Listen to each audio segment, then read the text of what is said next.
don't worry. The title is kind of clickbait. I'm definitely not saying that my loyal following lacks empathy. I definitely think you guys do have empathy. But if you're clicking on this video and you're not a loyal follower, I don't know if you have empathy. And the reason I struggle with trusting if someone has actual empathy is that these days, most empathy is performative. Most empathy is therapy speak, used to manipulate the situation or manipulate how somebody thinks about you. And that's what it's used for today, typically. Whether over social media, TikToks, things like that, talking about how, well, I have empathy, and if you think this way, then you don't have empathy, so that makes me better than you. That's kind of how that word is used today. And so I kind of wanted to talk about how, especially the people who preach empathy and kindness, they most likely are not actually empathetic or kind. And you should never let anybody guilt you into thinking or feeling you don't have actual empathy. Don't ever let that happen to you, because the person doing it to you probably doesn't even know even remotely what actual empathy is, sadly, as most people do not these days. Empathy is not performative. It does not benefit you. It has nothing to do with you. And that is where the disconnect lies, in people who think they have empathy versus people who just do. People who just do. I'm only talking about empathy to teach you something, but otherwise, I don't go around telling everybody that I have real empathy. This is literally just for content, so. And I definitely don't think I'm better than people who are virtue signalers as somebody with real empathy. I don't think I'm better. I think I'm fortunate, actually. I think I'm very fortunate to have been able to develop real empathy. And I was not always like this. There was a point in my life where I did not have the capacity to have true empathy. And I recognize the difference between me now and me back then.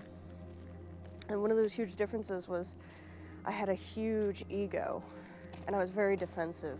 And, you know, that comes from childhood wounds, constantly having to defend yourself as a child, stand up for yourself as a child, and that kind of develops in that period of your life. So I forgive myself for kind of being selfish and defensive in those times, because that's what I felt like I had to do to survive. And we should forgive those who do lack empathy, but we should also call those out who try to guilt others for not having empathy.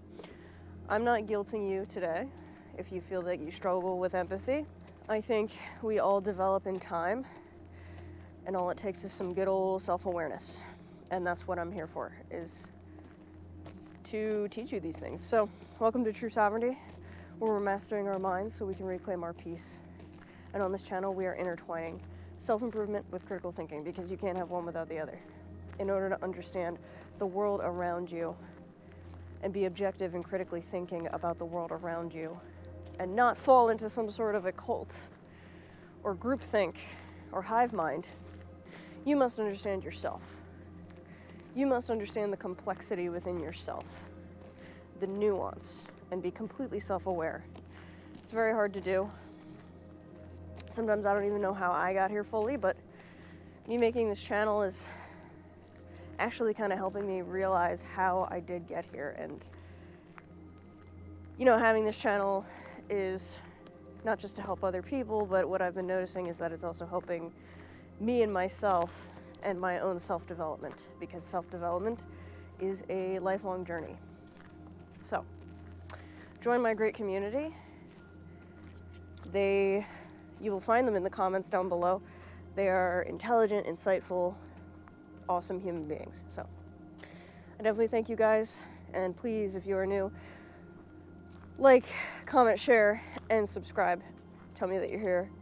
Say hello. Tell me what you think. If you think I'm wrong, if I'm missing something, definitely let me know. But let's get into the video. I might be a little controversial in this video because I'm gonna say things that people have said to me all my life that I don't necessarily believe, and I never really did believe. I don't believe that there's such a thing as an empath. Sorry, I don't. I think empathy is on a scale, or a spectrum, if you will. Just like maturity is on a spectrum, I think empathy is on a spectrum. And it all comes down to how you were treated in childhood, if you were taught empathy in childhood at all, if you were taught about your emotions and how to control them and how to care about others. I definitely know that there's some evidence about predisposed traits and qualities and brain functions in your mind. You could be born a psychopath, or you could be created as a sociopath. Or, like I said, it smells like fucking death, like something is dead. It's awful. Well, that's what you get for walking around in the woods, right? But,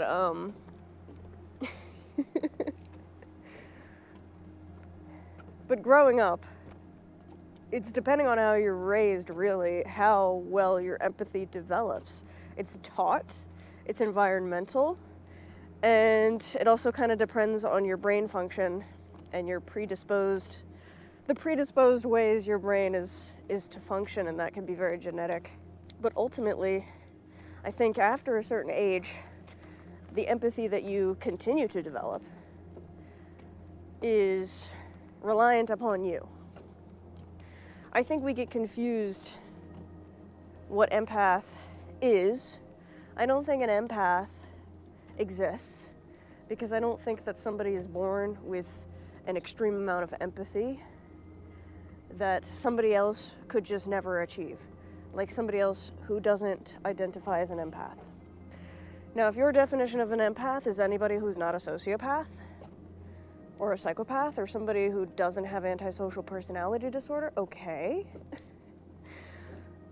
But I've always heard people describing empaths as somebody who's like has a special amount of empathy, like this extra amount of empathy for people, or they just feel too much of somebody else's emotions.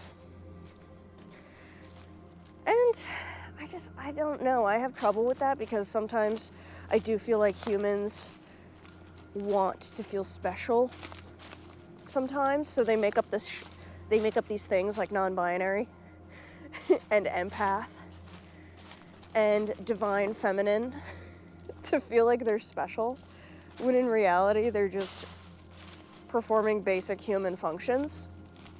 Go figure. And I also feel like a lot of these empaths are just people with no boundaries. They lack boundaries. So they actually allow and invite other people to make them feel a certain way, thinking that what they're doing is a good thing, but it's actually harming themselves. A lot of it, I feel, could also be people-pleasing, which is actually more of a selfish endeavor than anything else. And people pleasers are actually toxic. They're toxic to the people around them, and they're toxic to themselves. So I think it's also a misconception that people pleasers are like extra nice, empathetic people. They're not. They're misusing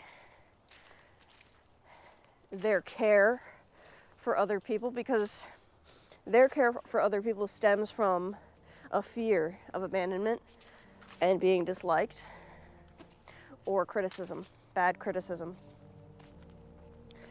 So they're actually performing empathy or care out of fear, not out of true altruism. So a lot of these empaths think, oh, I have a harder life because I can't help it. If I walk into a room, I just feel everybody's emotions. It's like, give me a break. No, you don't. No, you don't. You could have social anxiety, I definitely believe that. I believe you have social anxiety. I don't believe that you have some sort of special superpower where you can feel everybody's emotions. There's also something that we learn in childhood, and that is to be incredibly hyper aware of somebody else's emotions. And we develop that in childhood because our parent was hot and cold with us, and or they were incredibly tumultuous, so at the drop of a hat they could explode.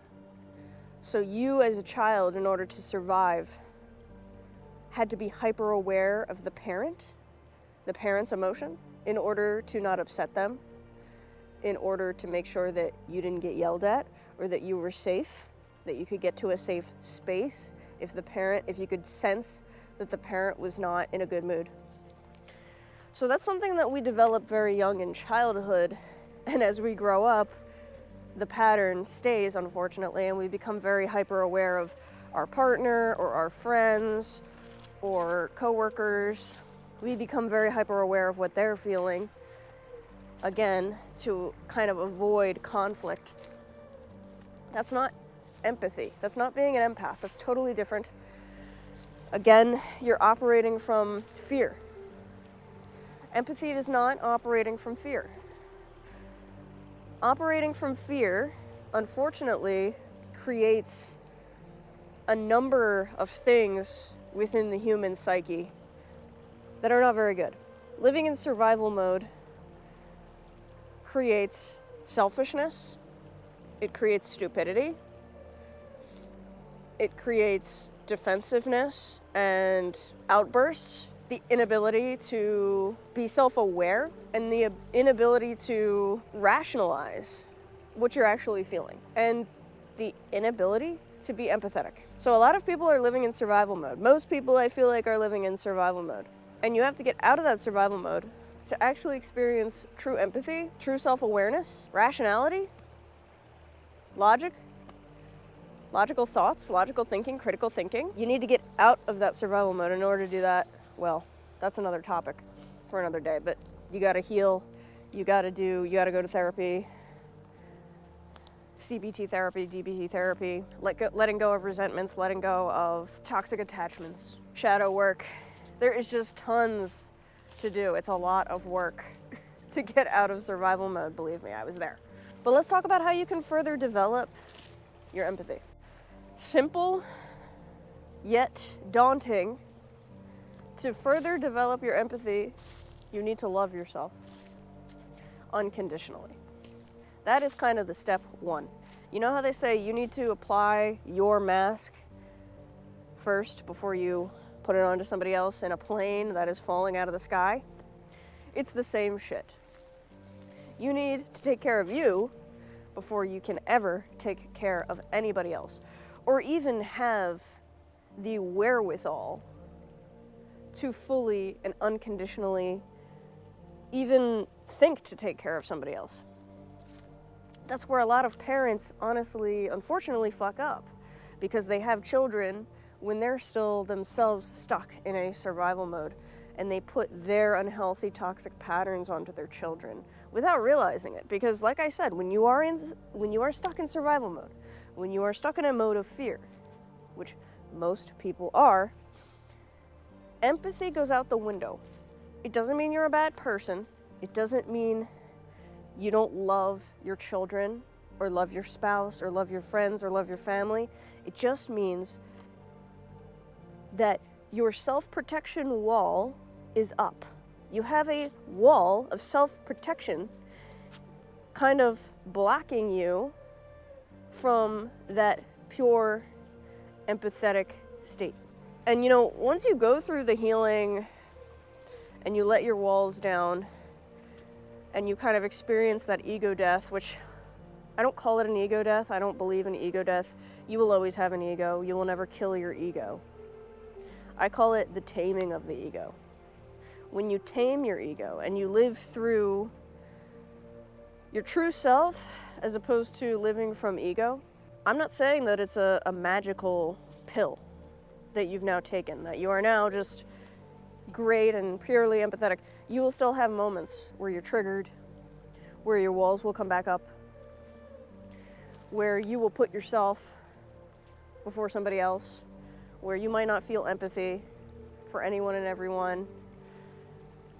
Empathy in general, overall, should be conditional, okay? You should be able to distinguish and decipher and discern where to actually have pure and true empathy for somebody and where you can put it down.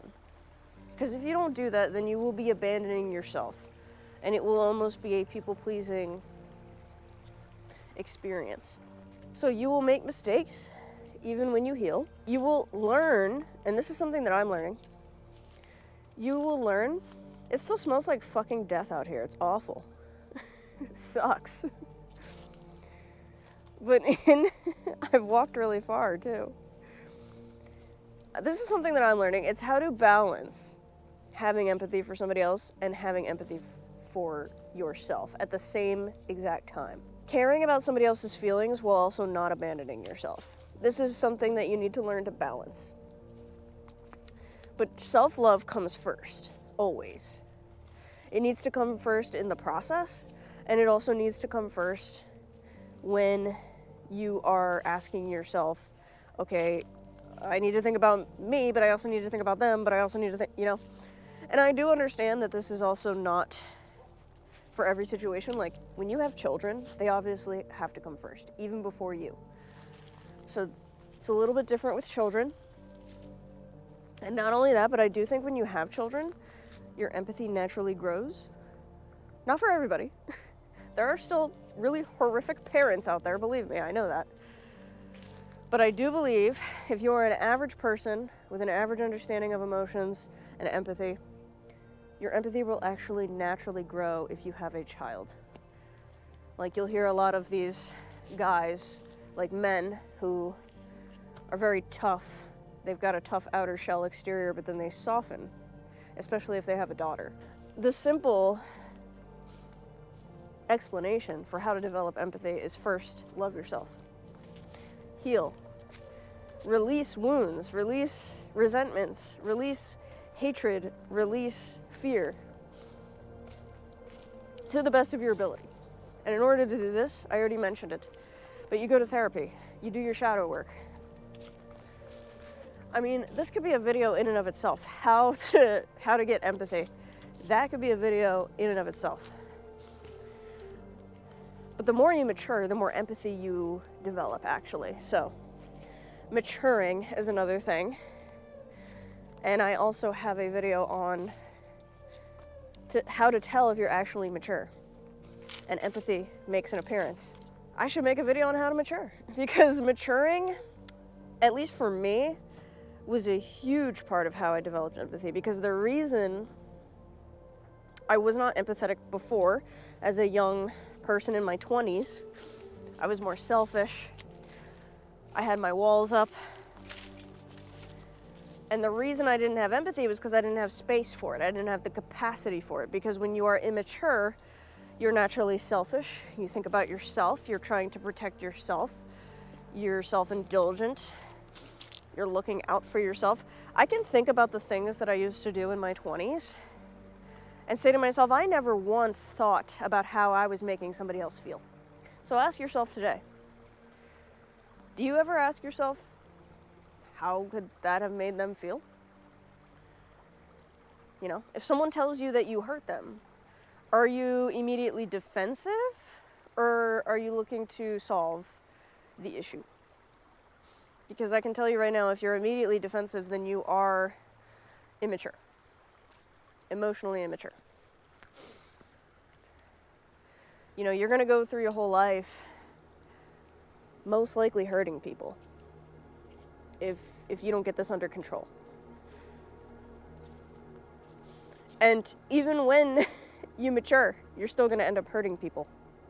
The people who are closest to you. You're going to make mistakes. You're going to say something that they don't like. You're going to do something that they don't like. And you're going to have to answer for it.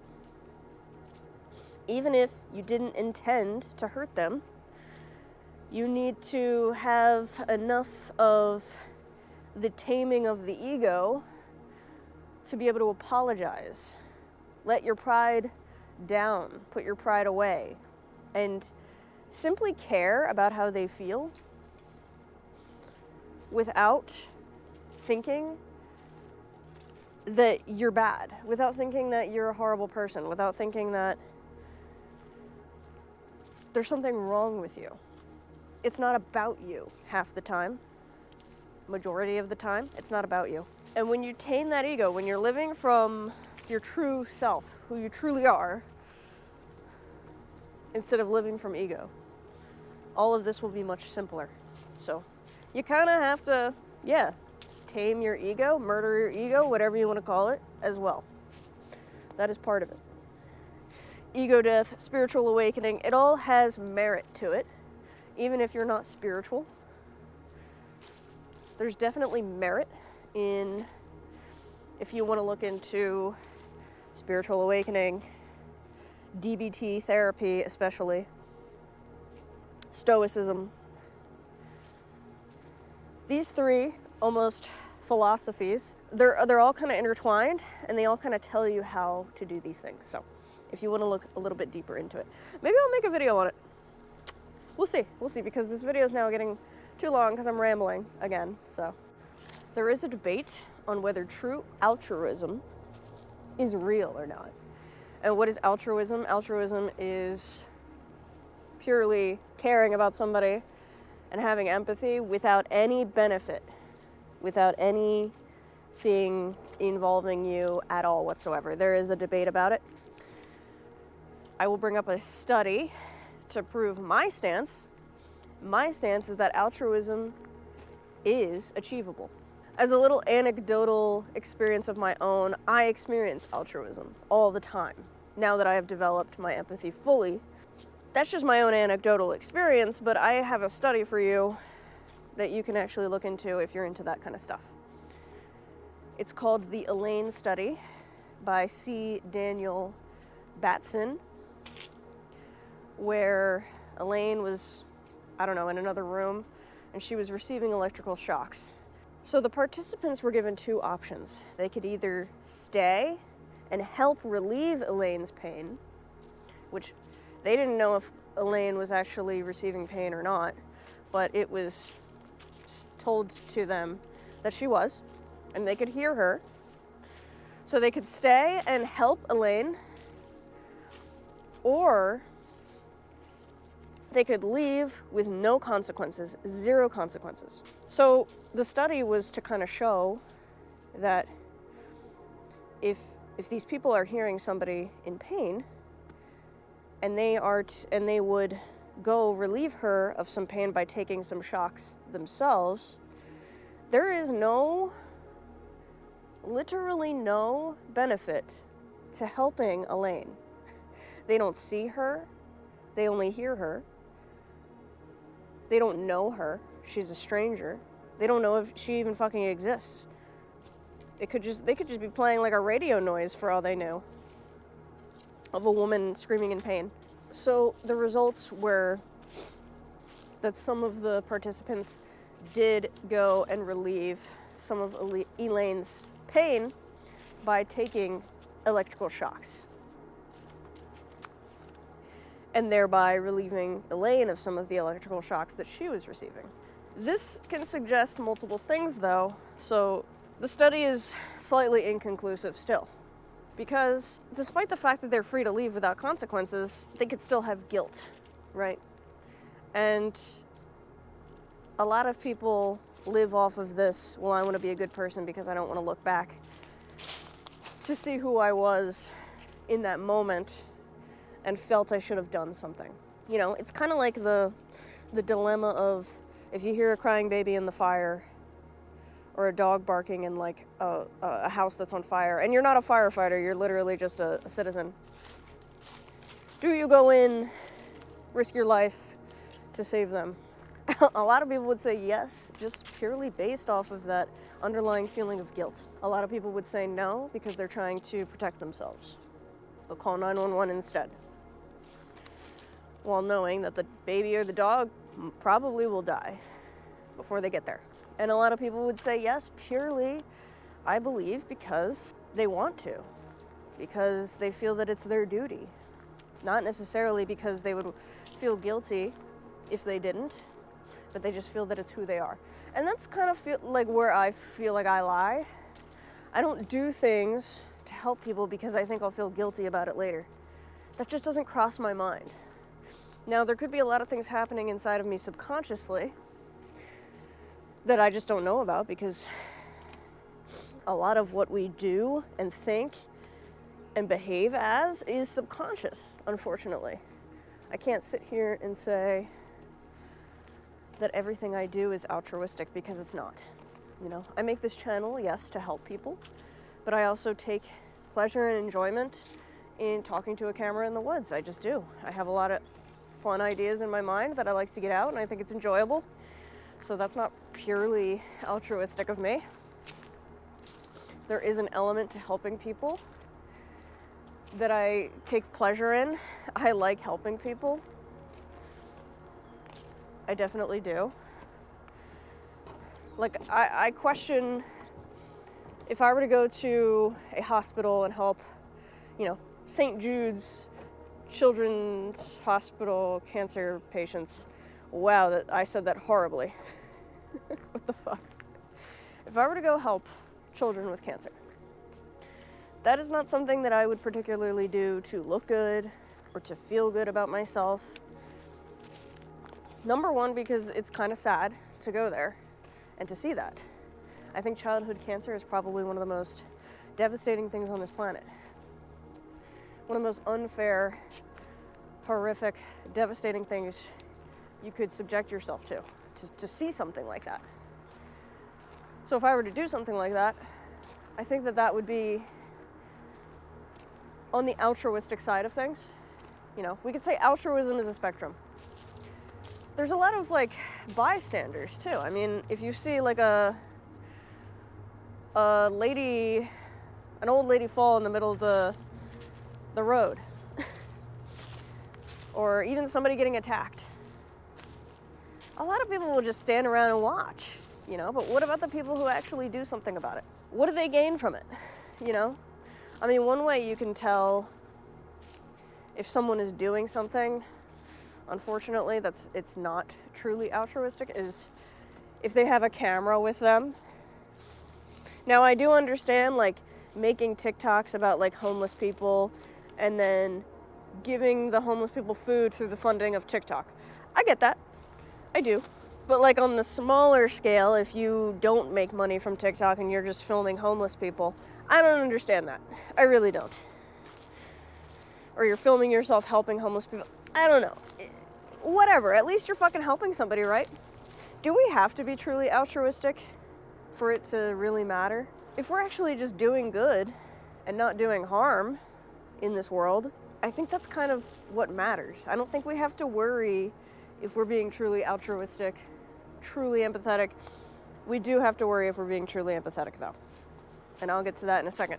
But I do think that altruism can be on a spectrum, and you don't always have to be truly altruistic to do good in this world and to put good into this world. There is something in science also that says that when you do good, when you help somebody, when you put a smile on somebody else's face, the reward centers of your brain light up. So, again, technically, helping people makes us feel good. So is that pure altruism? Technically, I don't know. It depends on what your meaning of that is. I think that a lot of people will do good in this world without expecting anything in return, and I think that that's what matters, is to do good in this world without expecting anything in return. For example, if you go to give something to homeless people and they all just tell you to fuck off instead of saying, thank you, I appreciate it. You know, they're annoyed by you. But you were able to leave them with some food and some clothes and some warm items to keep them alive just for another night. And that's enough for you. I think you're on the right track. And that example you can paint over with almost anything. Doing something without expecting anything in return at all whatsoever, not even the gratitude of the person that you're doing something good for. Just being happy to assist other human beings in this life, that which is very difficult and horrific and torturous at times. And I think if you look at it like that, if that's how you go about expressing your empathy and your care for other human beings, that's true, pure empathy. That is true, pure altruism. And I think anybody who argues that altruism is not real, I think that that's a projection. I think that they're insecure about their own motives, if you will. And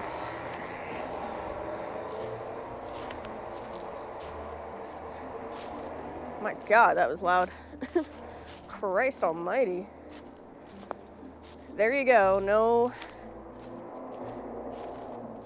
Absolutely no concern for how other people feel having a really loud motorcycle. Awful. But anyway, that sounded like a fucking old lady. But that was really loud. Ugh. You know, people arguing, oh, but you do get something in return. You get reward centers in your brain firing off. Shut the fuck up, bro. Seriously, shut the fuck up. That's like the literal definition of a midwit. Trying to make something more complicated and complex than it actually the fuck is. That's my opinion. People who argue if altruism is real or not are midwits, in other words. I just want to quickly cover the emotional immaturity pandemic we're experiencing. Or in other words, this issue with narcissism in the world. So, what it's going to be is righteousness, virtue signaling, attention seeking, self-hatred, insecurity, lack of self-worth, lack of self, dressed up as empathy and care for other people. But you have to be careful, because anybody who guilts you into not being as empathetic as they are or caring as they are, it's not real. Oh, here comes the smell of death. Love that. Love that. Something fucking died. And I don't know where the fuck it is, but it is awful. Oh my God. Anyway, it's giving me a headache. I talked about this a little bit in my other video, the self-hating West. But it's like spraying Febreze on a turd. That is what this empathy, that is what this virtue signaling, self-righteousness bullshit dressed up as empathy is. It's not real empathy. It's just narcissism. It's all self-indulgent. They don't actually fucking care. They just care about looking good. They just care about seeming like they are a good person. And they'll argue with you to no end about your character. The reality is empathy does have boundaries. I will say that. Empathy has boundaries. Like I said, you have to be able to balance having empathy for yourself versus somebody else, versus who are you giving empathy to, who needs empathy, who doesn't need empathy. You can't have empathy for everybody. I think there's some sort of saying out there, a human can only have empathy for like 150 people at a time. So more than that would be like kind of like self-abandonment. And you're merging into kind of like the people-pleasing territory as well. But at the end of the day, we should be pairing empathy with logic and rationality and logistics. Logic, rationality, and logistics. We should be pairing empathy with that. We shouldn't just have this suicidal empathy where it's like, as long as they're brown and a minority, or under the large umbrella of buzzword terms like trans or gay or brown, you know, the suicidal empathy is almost condescending. It's like, hello, I'm a fairly well-off white woman and I'm here to save you. I'm here to save you because you need saving. Yes, black people are not capable of doing what white people are capable of, so I need to be there for you. I need to save you. I need to be the hero for you If you're an immigrant, if you're black, if you're gay, if you're trans, I'm here for you. Because you need my help. Because as we all know, white people are superior. We always have been, we always will be. And so you need our help.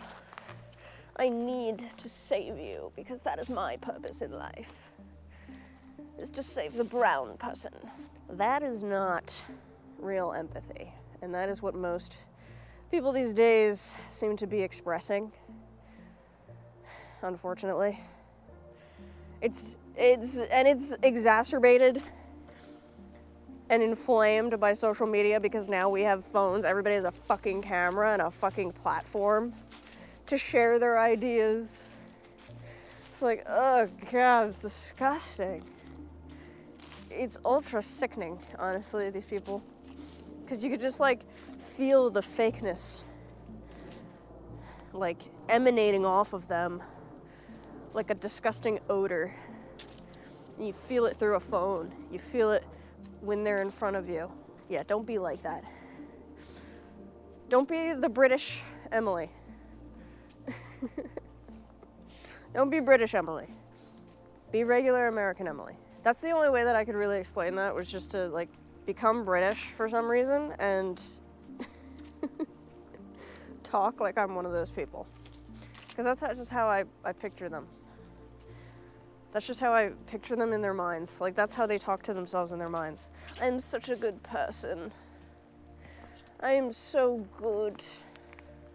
I make sure all the brown people have opportunities that they wouldn't have unless it was for me. And all the other whiteys are evil. White people are evil. Straight white men. Ugh. Okay, I'll stop. I'll stop now. I think you get it. But yeah, if you like this type of fun, yet educational content, feel free to like, comment, share, and subscribe. I really appreciate it. I will be busting out more content like this for you guys in the near future. But until next time, I'll see you in the next video.